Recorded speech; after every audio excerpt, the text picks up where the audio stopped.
সুধী ভদ্র জ্ঞানীগুণীজন, প্রণাম, নমস্কার ও আন্তরিক অভিনন্দন। 27/9/2005 তারিখে লেখা কথাগুলো এখানে তুলে ধরছি।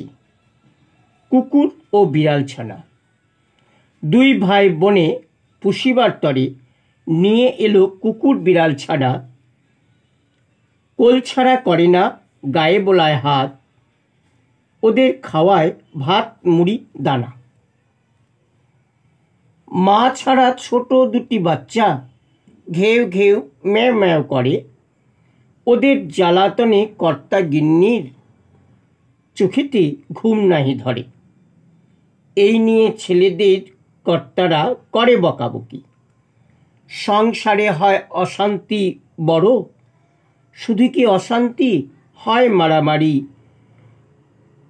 বলে, কেন নিয়ে এসে করেছিস বাড়িতে জড়ো।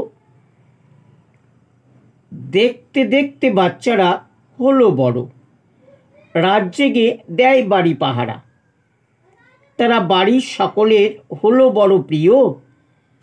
রাতে দিনে বাড়িতে কেউ এলে কোষে করে তারা।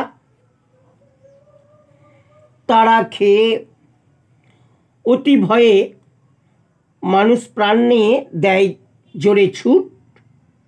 বিড়াল রাতে কান খাড়া করে শোনে কখন ইঁদুরেরা করে হাট হুট। ইঁদুরের হুট হাটে বিড়াল এক লাফে ইঁদুর ধরে। রাত দুপুরে গিন্নি কর্তারে বলে, এমনিভাবে কুকুর বিড়াল গৃহস্থের উপকার করে।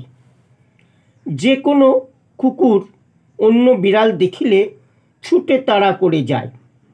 বাড়ির পোষা বিড়াল কুকুর মিলেমিশে এক পাতে খায়। এমনিভাবে থাকে ওরা, কেটে যায় দিন বছর কাল। অবশেষে ঘটিল একদিন বড়ই জঞ্জাল। বনের পশু বাড়িতে থাকিলেও বন্য স্বভাবে যায় কুকুর ভাগাড়ে। ভাগাড় থেকে নিয়ে আসে ছাগল গরুর মাংস ও হাড়ে।